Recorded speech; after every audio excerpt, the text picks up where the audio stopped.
esos grupos polares pueden tener ciertas organizaciones. Y los heliótropos son más naturales, los podemos encontrar en la naturaleza.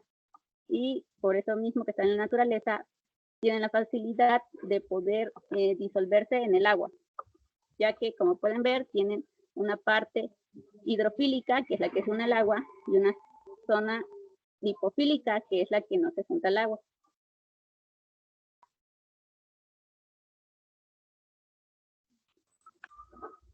Un cristal líquido es en sí una mesofase, que es estar entre sólido y líquido. Estas mesofases para los termótropos pueden existir varias. La fase nemática, que es como que la más sencilla, es la imagen que está del lado izquierdo arriba, es donde todas las moléculas pueden estar como que no muy orientadas hacia un mismo lado, pero siempre todas hacia arriba por un vector n. La fase esméctica A es igual todos hacia arriba con una ligera inclinación, pero pueden notar que va como por capas. Las de enfrente están como que más hacia un lado, luego atrás están más como hacia otro ladito, y así sucesivamente capa tras capa. Las esmécticas C son parecidas a las esmécticas A, solo que en este caso se ven muchas más inclinadas, igualmente van conformando capas y capas. La fase quiral, que es donde se ven unas líneas de 6 colores, de azul a verde, se puede ver que las moléculas toman distintas posiciones, pero van igual por capas. Y de ahí viene la fase discótica, que es como la quiral, solo que en este caso van formando capas de círculo, una encima de otra.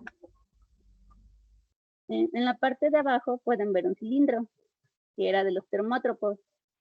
Estas generalmente llegan a las fases nemática, esméctica y esméctica A y esméctica C. Los que eran monolitos llegan a tomar las formas esméctica C, quiral, fases discóticas y ahora columnares, que son ir haciendo como hexágonos, se van formando una encima de otra y van haciendo como hexágonos hacia arriba. Como si fueran montañas de monedas, ¿no, Ale?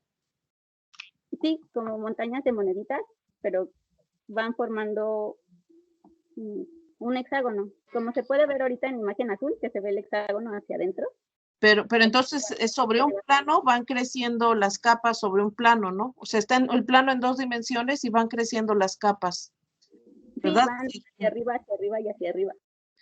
Ale, no sé si me puedes hacer favor de regresarte a la foto anterior. En la foto anterior, acá como bien comenta Ale, las partículas estas alargadas, cuando uno hace la física estadística de ellas, para cada partícula tienes que considerar los ángulos de simetría esférica, el ángulo polar y el ángulo azimutal. Entonces, cuando calculas las interacciones de las partículas, no solo te fijas en la posición de cada partícula, tienes que rastrear la orientación y cada una de estas partículas que presenta Ale tiene un eje. Entonces, sobre ese eje se calcula el ángulo polar y el ángulo azimutal para cada partícula. Y entonces se van calculando las interacciones y las ecuaciones se generalizan un poco tomando en cuenta esos ángulos. Los ángulos que ustedes ya bien manejan de simetría esférica. Muchas gracias, Ale, discúlpame. Sí, no se preocupe. Bueno, continuamos con los heliótropos.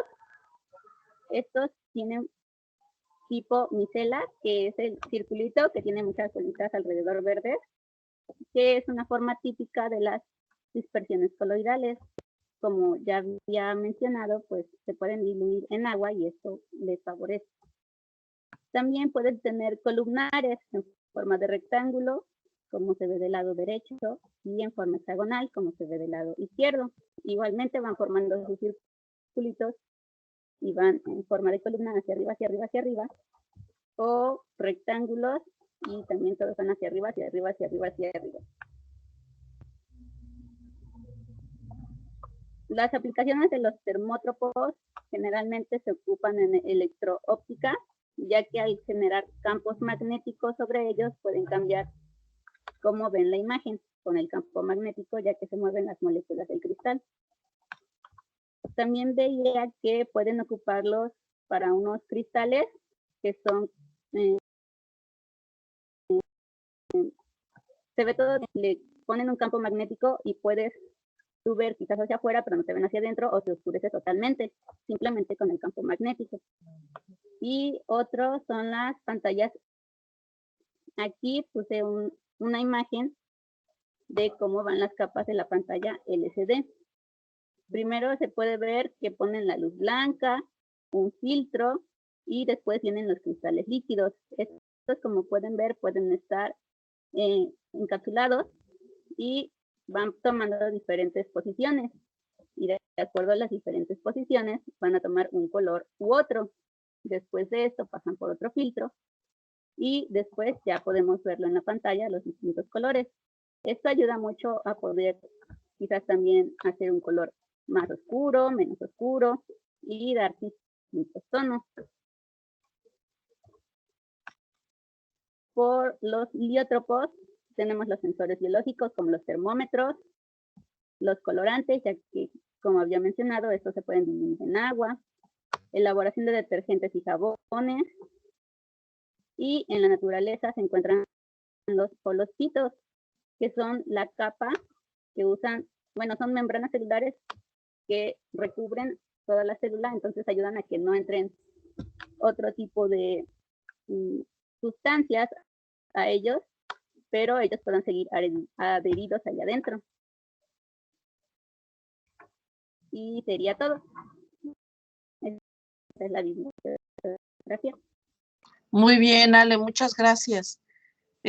Pienso que en la lista de los problemas que les puse, pienso que una de las preguntas era ¿qué es un jabón?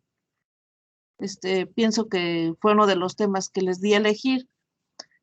Ale, no sé si te puedes regresar a donde presentabas las micelas. Ale.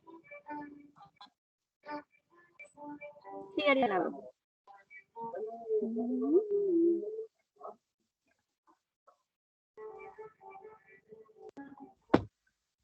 Ale.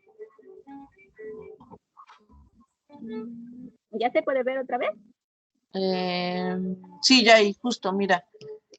Bueno, la idea que tiene acá Ale que les está mostrando es todo lo que es la tecnología de los jabones funciona con los surfactantes. Los surfactantes son partículas del orden de unos 2 o 3 Armstrongs.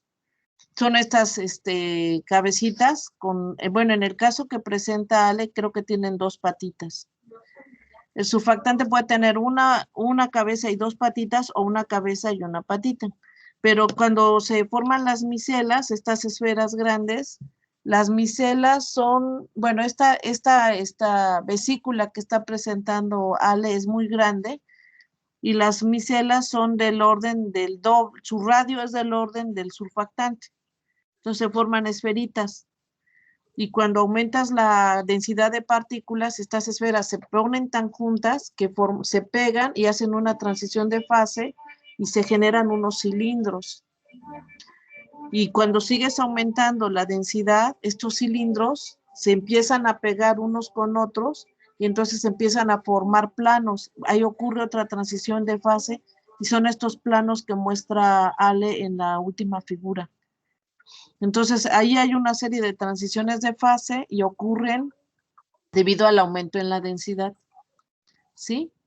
Ese es lo que quería yo comentar. Y los surfactantes, lo que tienen son esas bolas, esas cabezas son normalmente hechas pueden tener carga, pero las colas, las patitas esas que tienen son carbonos. Y a las cadenas de carbono les gusta estar en un líquido. Entonces ellas van a repeler el líquido y en automático si tú agregas surfactantes en un líquido, como si echaras sal en un líquido, las cabezas cargadas, las cabezas que son de carga se van hacia afuera, que es la imagen verde que tiene ahí, y las patitas se van para adentro porque esas no quieren estar dentro del agua. Y entonces dentro de esa vesícula queda un espacio donde no hay líquido, ¿sí? Y si en lugar de surfactante en agua lo vacías en aceite, las cabezas que son cargadas no quieren estar en el aceite y se forma al revés. Las cabecitas quedan en el centro y las patitas quedan para afuera como pelitos, ¿sí? Entonces esta parte de los surfactantes es una tecnología bien bonita. La manera en cómo se entienden todo eso está muy, muy bonito. Muy bien, Ale, muchas gracias, ¿eh? ¿Y tú ahorita con quién estás trabajando en la tesis? ¿Estás ya haciendo la tesis? ¿O todavía no? Estoy haciendo la tesis. ¿Ya la estás haciendo? Sí, ya. ¿Y con quién estás trabajando? Con el profesor José Manuel. Ah, ya, Posada. Sí. Muy bien, muy bien, muy bien. Pues muy bien, Ale. No sé si tengan alguna pregunta para Ale, compañeros.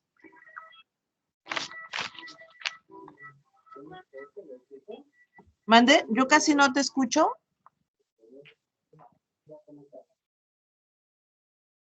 ¿Alguien alguna pregunta?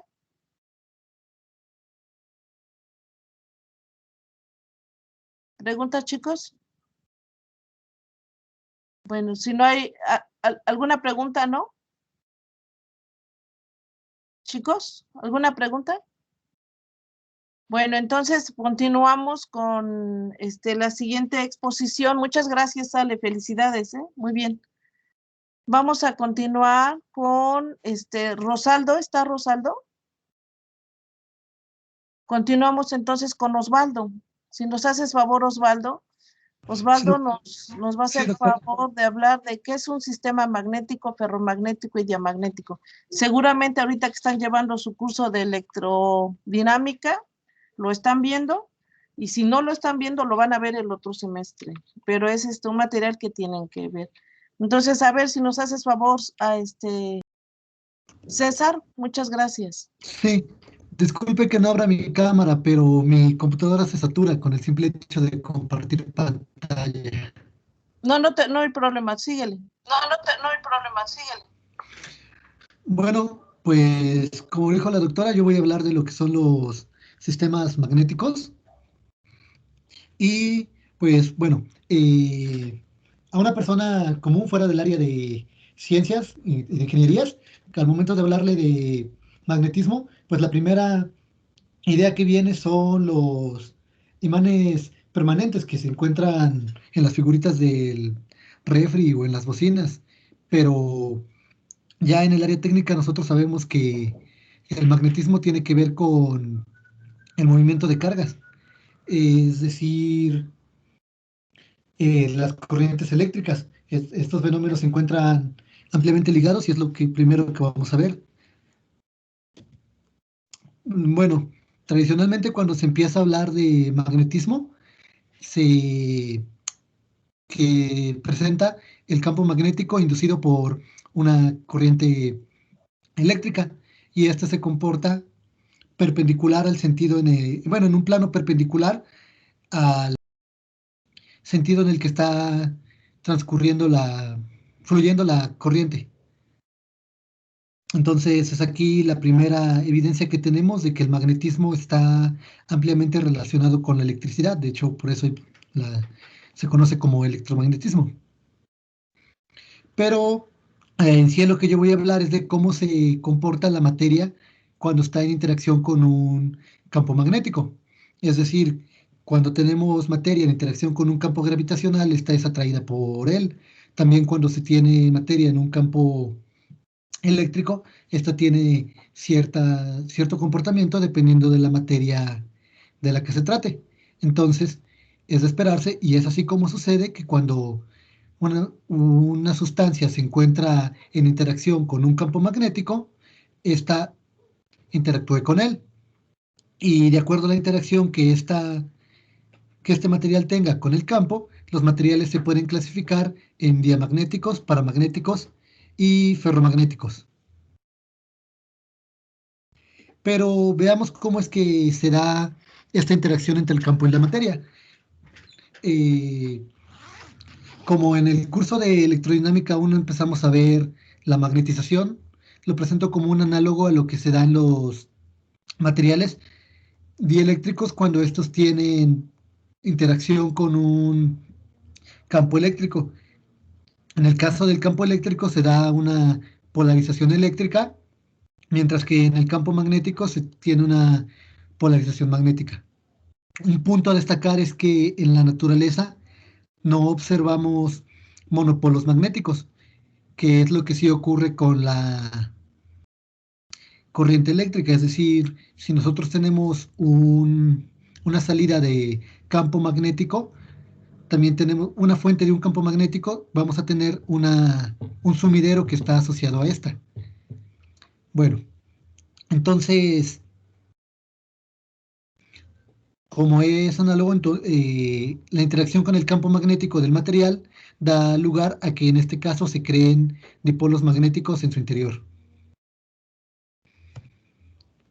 Y bueno, los materiales diamagnéticos son los primeros de los que voy a hablar, y estos se caracterizan porque cuando entran en interacción con un campo magnético, el campo magnético que se genera en ellos es inverso al campo con el que está interactuando. El origen de este diamagnetismo se da en una escala atómica y se interpreta por las oscilaciones de los electrones en torno a un núcleo atómico. Como sabemos, estas oscilaciones nos van a generar una fuerza electromotriz, y esta a su vez genera una fuerza contraria que trata de mantener el sistema en equilibrio. Entonces podemos decir que el diamagnetismo es la interpretación macroscópica de aplicar la ley de Lenz a una escala atómica. Algo que resaltaba el libro de Reitz y Milford, que es en el que basé mi exposición, es que la materia en general tiene presentes características diamagnéticas. Sin embargo, estas se ven opacadas por las contribuciones paramagnéticas, que son de magnitud mayor a estas. Aquí tenemos un ejemplo en el que tenemos un campo magnético externo que es, bueno, se considera constante, y vemos cómo al interior de nuestro material, en este caso una esfera, el vector de magnetización es contrario. Y bueno, como mencioné antes, las contribuciones paramagnéticas generalmente opacan el diamagnetismo, por lo que este se observa en materiales que se caracterizan por tener su capa de valencia completa, es decir, que los momentos magnéticos se eliminan. El siguiente tipo algo que me faltó mencionar de los materiales diamagnéticos es que el campo magnético que se genera en su interior desaparece en cuanto el campo magnético externo se elimina. El siguiente material que vamos a ver es el material paramagnético. Este se caracteriza porque también la magnetización desaparece en cuanto se deja de aplicar el campo magnético externo. En este caso, el paramagnetismo tiene su origen en los momentos magnéticos asociados a los electrones, el cual está ligado al spin que estos tienen. Si nosotros consideramos todos los momentos magnéticos de los electrones presentes en una molécula, se llega a que estas moléculas tienen su propio momento magnético. Sin embargo, cuando el material está fuera de la interacción con un campo, todas estas regiones, todas estas moléculas tienen sus momentos magnéticos ordenados aleatoriamente, bueno, en desorden, están colocados aleatoriamente, por lo que al entrar en interacción con un campo magnético externo, tienden a alinearse con él, y su contribución es mayor a la que se observa por las contribuciones diamagnéticas, perdón. Aquí tenemos un ejemplo en donde tenemos a partículas ordenadas al azar del lado derecho y del lado izquierdo tenemos partículas a las que se encuentran inmersas en un campo magnético. Se nota que las partículas se tienden a alinear en la dirección al campo externo que se está aplicando. El siguiente material son los materiales ferromagnéticos. Estos son las imanes permanentes con los que la mayoría de la gente ha tenido contacto. En este tipo de materiales son como que los que forman parte del imaginativo común al hablar de magnetismo. Sin embargo, al explorarlos desde un punto de vista físico resultan un sistema más complejo. En este caso, los materiales que conforman, las moléculas que conforman el material se encuentran casi alineados aún sin la presencia de campos externos, pero el que se encuentren casi alineados no significa que lo hagan en todo el material, sino que este material se divide en pequeñas secciones llamadas dominios magnéticos, y es aquí en donde tenemos las magnetizaciones. Aquí podemos ver que ya no tenemos únicamente moléculas, que era lo que presentábamos en el caso del paramagnetismo, sino que tenemos el material dividido en secciones y estas secciones cuentan con su propia polarización.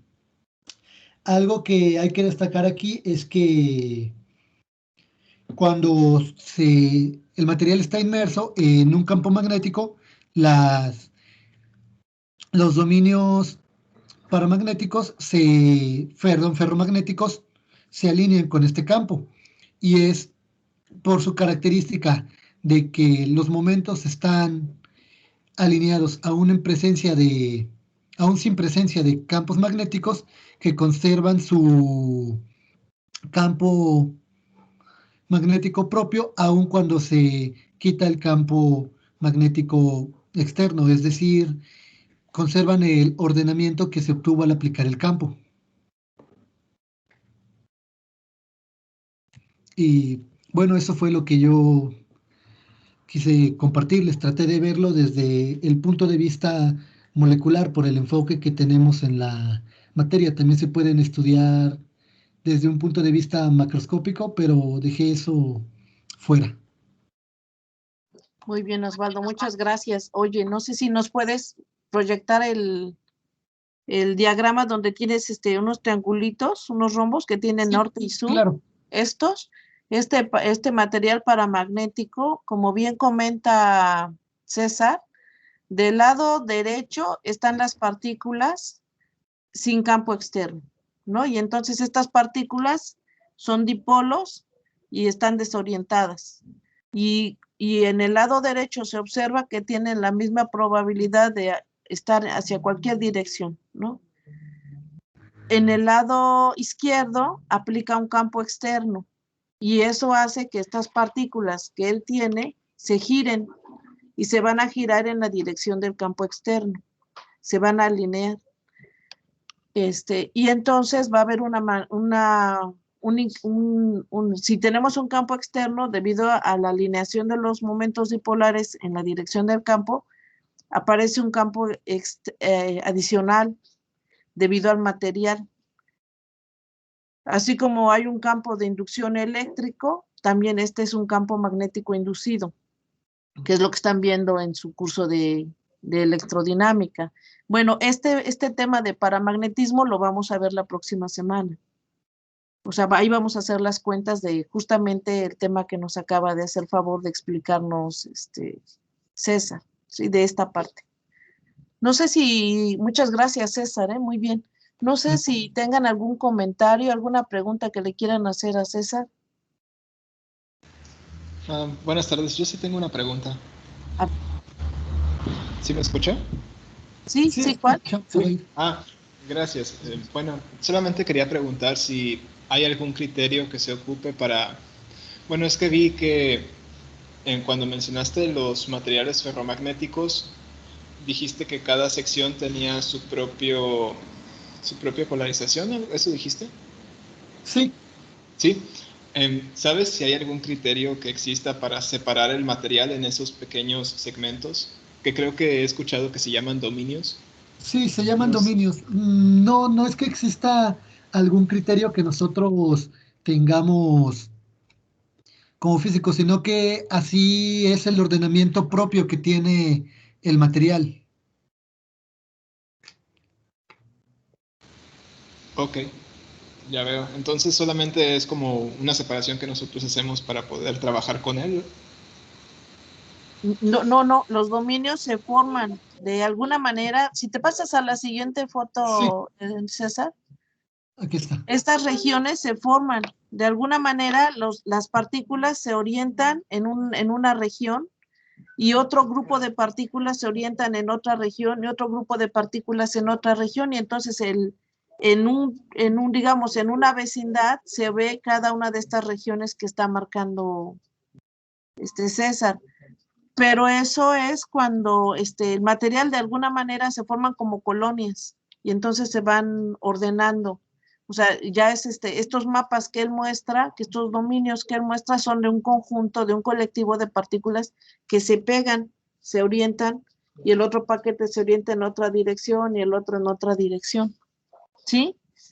Pero no, no es para, no, ¿cómo decirte? No es que uno lo quiera eh, dividir, digamos, el espacio en secciones, sino que el material de manera natural a esa temperatura se acomoda de esa manera. O bajo ese campo externo, a lo mejor si aplicas un campo externo más intenso, se generan colonias más grandes, ¿no? O todo se hace una transición de fase y todos se orientan en la misma dirección. Pero eso depende de la temperatura y de la magnitud del campo externo. ¿Sí, Ya Adán? veo. Sí, muchísimas gracias a Sí, los dos. sí, no, al contrario, muy bien, muchas gracias. Muchas gracias. ¿Alguna otra pregunta que quieran hacer?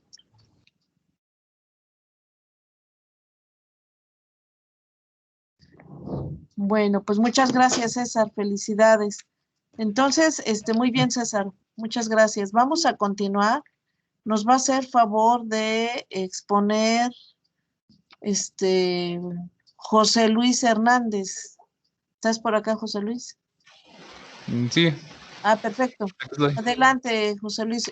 José Luis va a hablar respecto a qué es el granizo y la velocidad de las gotas de lluvia. Adelante, José Luis. Muchas gracias. Sí.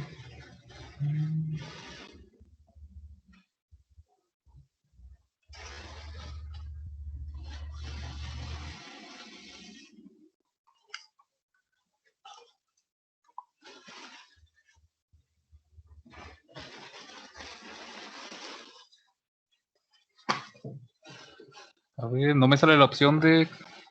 Para compartir el PowerPoint lo tengo que tener abierto, ¿verdad? No, sí, puedes tenerlo abierto ya. Y acá junto al botón de abandonar, un botón rojo, hay un cuadrito que tiene una flecha para arriba. Sí, sí, sí.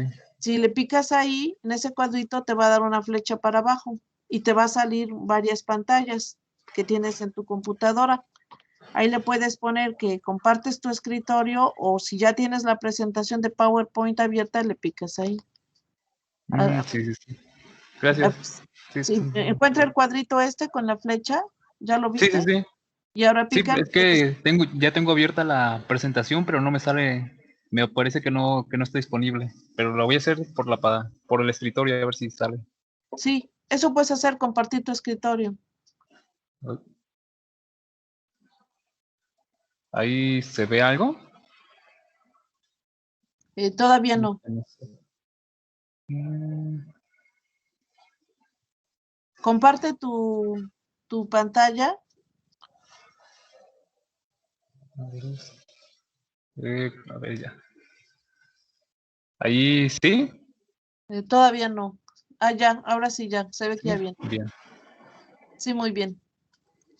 Entonces voy a pasar mi tema, como ya lo dijo la doctora Norma,